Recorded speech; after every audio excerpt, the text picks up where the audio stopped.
차관님, 네. 제가 2025년 늘봄학교 시행 방안을 보니 학부모님들의 90% 이상이 늘봄학교에 대한 적극적 지지가 있습니다.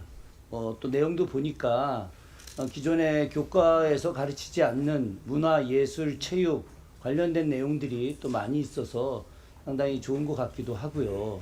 저는 그런 측면에서 늘봄 교육이 새 정권에서도 더 확대 또 더 좀 세밀하게 운영되어야 된다 이런 생각은 개인적으로 하고 있습니다. 네.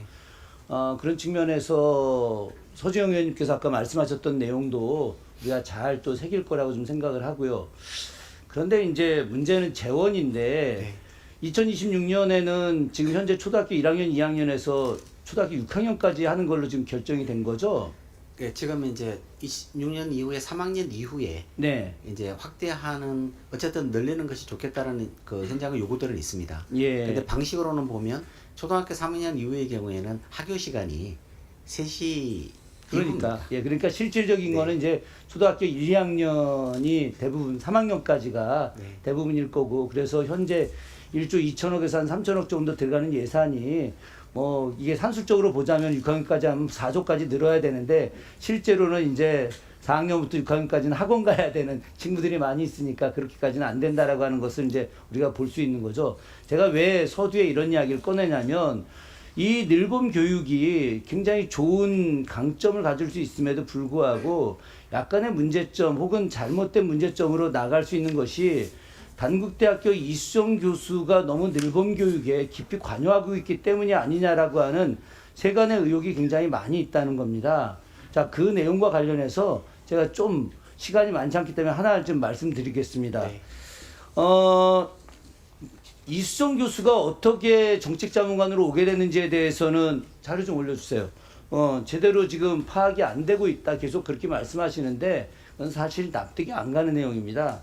그런데 이수정 교수가 쓴 논문이 2021년도 교육정책연구 28집에 쓴 논문 온종일 돌봄정책 의제 설정 과정과 분석, 여기에 핵심적인 내용이 바로 이겁니다. 충분한 여론 수렴 과정을 거치지 않고 정부 주도로 작성된 교육개혁안을 성급하게 추진되게 될 때 결국 교육 현장에서 정책에 대한 공감과 지지를 받지 못한 채 문제만 파생시키게 된다. 이 논문의 맨 마지막 결론이 정부 주도의 개혁안 추진 관행을 탈피하고 교육 현장으로부터 요구와 문제를 더 고려하며 이와 관련된 관계 집단 여론을 충분히 반영하는 방향으로 얼핏 보면 맞는 것 같아요. 그런데 문제는 뭐냐면 이분의 핵심 내용은 교육부 주도의 교육 정책이 올바르지 않다라고 하는 내용이 강하다는 겁니다. 특히나 지금 이 문재인 정부 때 돌봄과 방과 후 정책에 대한 비판이 굉장히 커, 정부 주도로 하는 것이.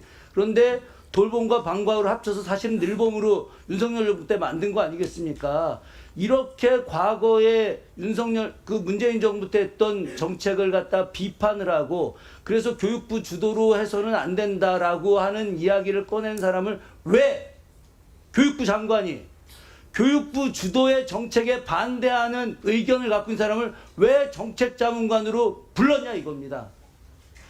그러면 이 사람이 하고 있는 이 정책이 과연 늘봄 정책은 기본적으로 굉장히 좋아요. 왜 그러냐면 이후에 학부모들의 이런 여러 가지 경제적 어려움까지도 해결하면서 그 아이들을 보호하고, 그럼 차후에 더 많은 아이들을 태어나게 하고 교육시키게 하기 위해서 인구 정책까지도 고려된 내용인 거죠.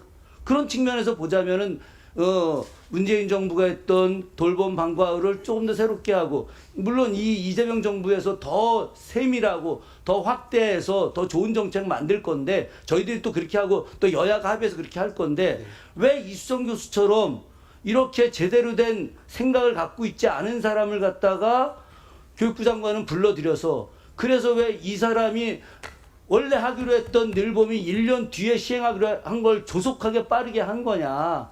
이 조속하게 빠르게 하면서 결국은 늘봄이 제대로 진행이 안 되게 된 원인을 제공하게 된 것인데, 그런 과정에서 늘봄 교사를 양성하다 보니까 이런 리박스쿨 같은 게 나오게 된 건데, 이것에 대해서 교육부가 정확하게 답을 줘야 된단 말입니다.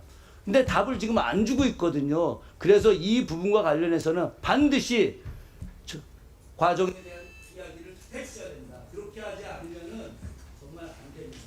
이거 끝까지 잘 저희들이 정리하겠습니다. 네, 의원님 제가 한 가지만 네, 말씀 주세요.